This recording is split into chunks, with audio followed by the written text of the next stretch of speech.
I've had this for a bit now, and a few people ask me about it, so here is my take. If you are already using an Android phone and you want a watch that handles notifications, calls, navigation, and basic health tracking without feeling complicated, this is mainly who it is for. If you are deep into fitness stats and you want long battery life above everything else, I think you might end up frustrated, and I will explain why based on how it has been for me day to day.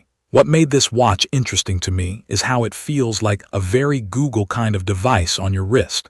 It leans hard into voice control and quick actions.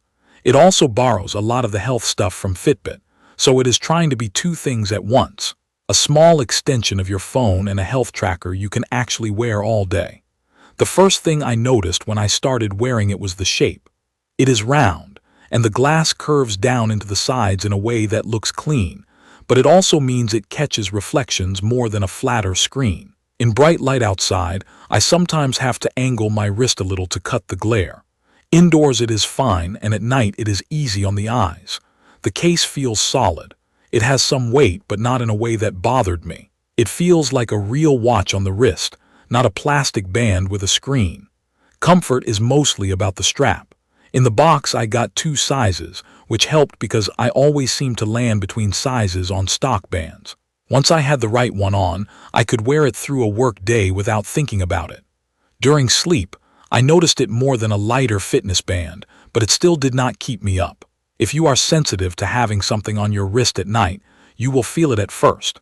Setup was straightforward, but it does assume you are in a Google phone routine already. I charged it, installed the Wear operating system app on my phone, and paired it over Bluetooth. The instructions were clear, and I did not run into connection errors. The watch updates can take a while, so I would do that when you are not in a rush. Once it was done, it stayed connected reliably for me.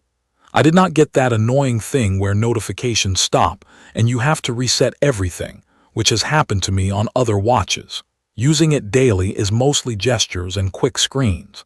Swiping down gets me the settings I actually use, like Do Not Disturb and battery saving. Swiping up takes me to notifications. That part is important because I live in notifications. Email, calendar reminders, texts, delivery updates, they all land there and I can clear them quickly. Swiping left and right moves through tiles, and I ended up setting those up for weather, steps, and my last workout, because those are the things I check without thinking. The rotating crown helps more than I expected. Scrolling on a small screen with a finger can feel fiddly, especially when your hands are sweaty after a workout or you are walking outside. With the crown, I can scroll through notifications or lists with less effort. The side button is also useful, and I set it to the thing I use most, which is timers. It is not flashy, it is just the kind of shortcut that makes a watch feel practical. The feature I used more than I thought I would is Google Assistant. I am not someone who talks to my wrist constantly, but when my hands are busy, it is genuinely useful. I used it in the kitchen to set multiple timers. I used it while carrying groceries to send a quick text. I used it to set reminders the moment I thought of something. The microphone picked me up well in a quiet room. Outdoors with traffic noise, it worked sometimes and failed sometimes, which matches my experience with voice assistants in general. When it does work, it saves time. When it does not, I just fall back to tapping. Google Maps on the watch is another thing I ended up appreciating.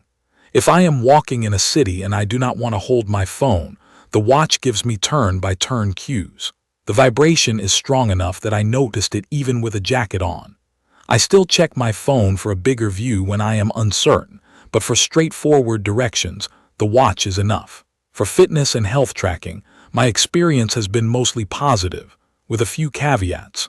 Heart rate tracking seems consistent during normal daily stuff and during steady workouts like a jog or a long walk. When I did quick intervals, where my effort changes fast, it sometimes lagged behind what I felt in the moment. It catches up, but there can be a delay.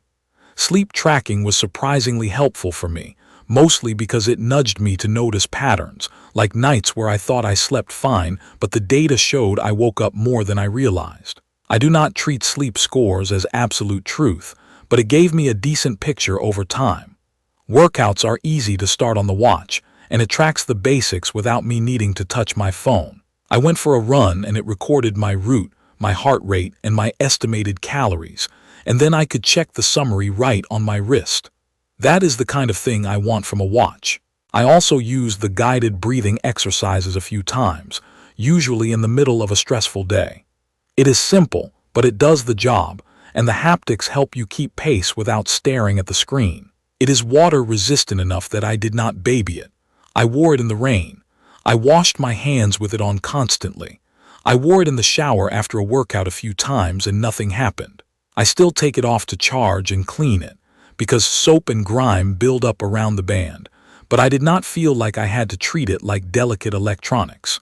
Notifications and calls work about how you would hope. I can answer a call on the watch when my phone is across the room. Speaker quality is fine for short calls in a quiet place. In a noisy street, I would rather use my phone or earbuds because it is harder to hear, and I do not love talking on speaker in public. Text replies are doable, either by voice dictation or quick replies. Dictation worked well for me when I spoke clearly, and it made the watch feel more useful than tapping tiny letters. Now I want to talk about battery, because that is the part that will matter to most people. In my use, it is basically a one-day watch.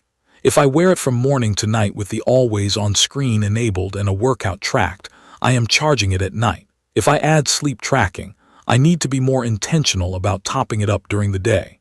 Charging is not hard because the magnetic charger snaps into place easily, and it fills up fast enough that I can get ready in the morning while it charges.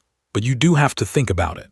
If you are coming from a fitness band that lasts several days, this feels like more work. There are also a few small things I noticed that might bother some people. The curved glass looks nice, but it can show smudges and the edges can reflect light. The screen is not huge, so if you want to read long emails on your wrist, you will not enjoy that.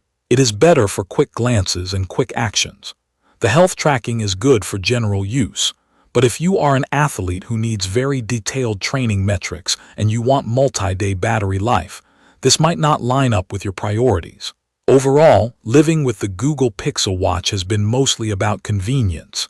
It makes my phone feel less glued to my hand. I can see what matters, respond quickly, track a workout, and get directions without pulling out my phone every 5 minutes.